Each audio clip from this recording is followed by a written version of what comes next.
and welcome to my channel. I am Stephanie, and this is the February stats and numbers wrap up, monthly wrap up.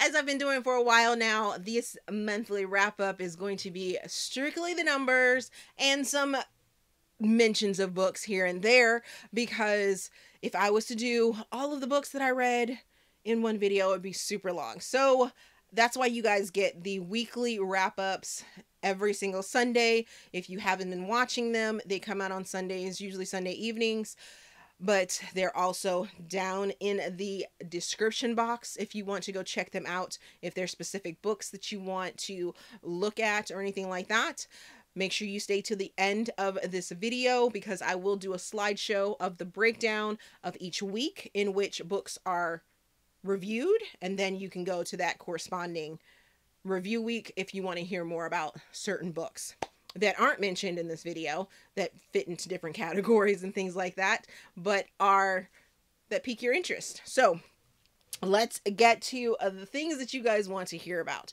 So for the month of February, I read 31 books. Yes, I know. There's only 28 days in this February, sometimes 29, but I read 31 books. Yeah, I kind of crushed it. There were quite a few snow days there that I got to read 1 or 2 books in. Yay, lots of fun.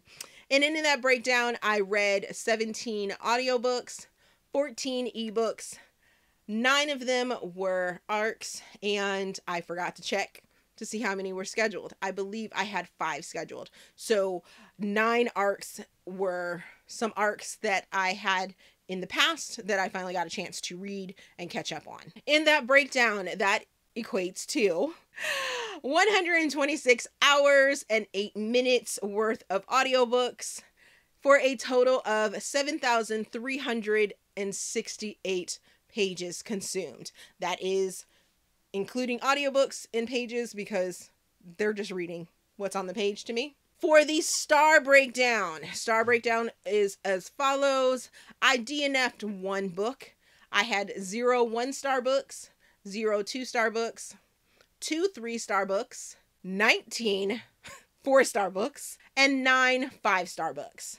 For the month of February, Blackout and Romance Genreathon were the same in nature, so I just went ahead and combined them for this month, which is Black authors and Black main characters. So for that, I read 50 Shades of Jungle Fever by L.V. Lewis, Exit Strategy by L.V. Lewis, Push by Sapphire, Ironheart #1 by Eve L. Ewing, A Child's Intro to African American History by Jason Asmeen, Forget Me Not by Brenda Jackson, Tempest by Beverly Jenkins, Well Read Black Girl by Gloria Edom, Black Enough by various YA Black authors, A Taste of Pleasure by Chloe Blake. For Romanceopoly, I completed the following spaces: Cozy Corner by reading The Secret Sister by Brenda Novak, Memory Lane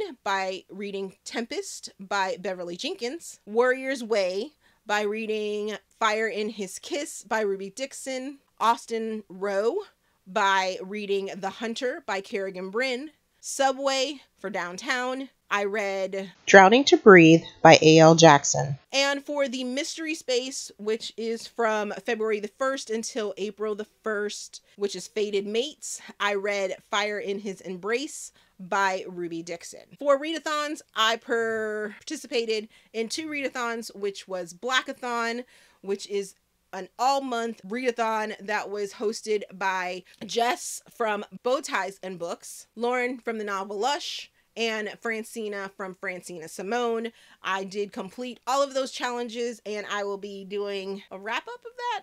I'm thinking maybe. Should I? Let me know down in the comments if you think I should do a full wrap-up of Blackathon for you guys. Just let me know. I also participated in a Contemporary-a-thon, which was held from February the 11th through the 17th. I did do a wrap-up for that one, and I will link it in the cards, and it will also be down in the description box as well if you want to go take a look at that. In bookish news, I completed my Read Bliss project of Strong Females. You guys should probably be seeing that for the month of March, if not early April. They also released 2 of my videos that I had previously released, which was how to track your 2019 reading goals, as well as 5 second chance romances that you'll love. So go check those out over at the Read Bliss channel. In bookish events, I attended nothing in the month of February. However, I do have 2 coming up in the month of March. It's starting my reading or my signing season, which is going to be Romancing Rappahannock, which is going to happen on March the 2nd, and ApolyCon 2019, which is going to be happening March the 21st through the 24th. I guess it's time for the major thing that you guys love about my channel and love about this wrap up or this video, is that I give you guys my top 5 reads, and they're in no particular order. These are just my 5 favorite reads for the month, and I'll talk a little bit about each one of them. So the first book that I'm putting on this list is Gentleman Sinner by Jodi Ellen Malpas. I loved this story because it gave you that very strong alpha male named Theo, who is really there to try and protect, but he has a dark past and he has these issues and things like that. And then you have a female character named Izzy. Our female main character is Izzy, who is definitely trying to do all the good that she possibly can by being a nurse, and she is just wanting to help, but she feels this pull towards Theo, and it seems unhealthy, but at the same time it may not be unhealthy. So yeah, I love their push and pull and their back and forth, the darkness and the twists and things like that that came about. I just love that story. Loved it so very much. Next is Lust, which is the Elite 7 book number 1 by Kerr Duquet, and I had never read anything from Kerr before, and I had wanted to. I own things from her, but I hadn't read anything. This starts and introduces you to the Elite 7, which is a secret society in New Orleans, Louisiana, and at this college. It's so dark. It's so twisted. It's going to be 7 books of the deadly sins with 7 different authors, but they're all intertwined and create this craziness, just straight up craziness that I did not see coming, and I loved every single minute of Lust. The next book on the list is Tempest, Ode West number 3 by Beverly Jenkins. I really enjoyed this book. I had not really dove into any of Beverly Jenkins' Western sort of stories, and I really shy away from books that have that sort of historical feel to them, but this one, oh my goodness, it caught me completely off guard.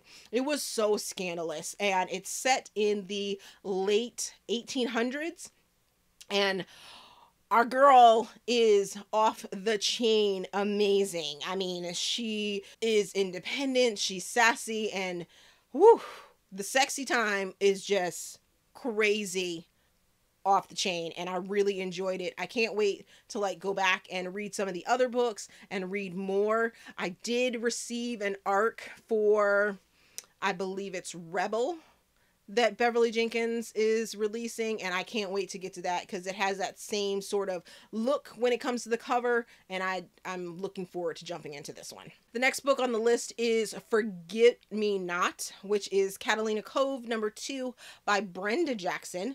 And I am so in love with Catalina Cove and all the characters that live there. I loved hearing the story. I don't want to go too much into what the story is actually about. Just know that you have this strong female character that has some loss, and you have a character that you met in Catalina Cove, the first book. And you find out how they're connected and how they're intertwined. And it's just so beautiful. And it's so sweet, and it just shows that love can find its way back to where it's supposed to be. I loved it so very much. And then finally, we have The Last Letter by Rebecca Yarros. This is a story for military connected people that's gonna rip your heart out. It has had some mixed reviews, but I absolutely loved it. Loved it. It had me crying from pretty much start to finish, and I just really enjoyed this story so very much.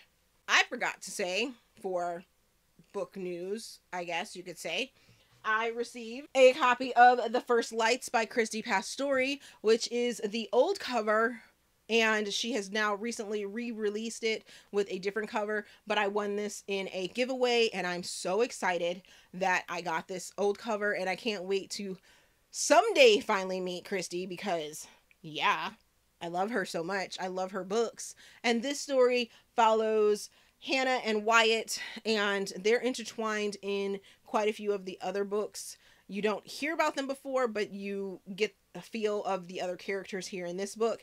And they're very two different people, but they have a similar tragedy that aren't connected, but are similar in nature. And you get to see how they sort of work the emotional side to that out, and it's just so beautiful, and I loved it. It has a small town feel to it, has sexiness to it, and it was just so great. I'm so happy that I finally have my own copy of it. I also got a copy of The Last Letter by Rebecca Yarros, and I can't wait to meet her at a Polycon so that I can get this signed, because this story totally ripped my heart out, and I just had to have a copy of it for my shelves, and it's beautiful, and it's so pretty. I just love it. I loved it so much. So, have you read any of the books that I just named off that I read in the month of February? Like I said, I crushed it with 31 books, and there's only 28 days, so yeah, really did.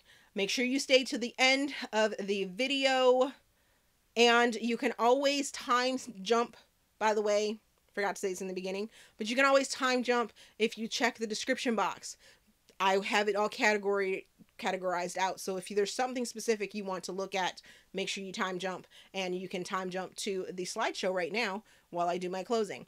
As always, if you enjoyed this video, please give me a big thumbs up and subscribe to the channel. Also, there is a feedback form down in the description box so you guys can help me improve my channel. Thank you for watching, and we will see you guys later.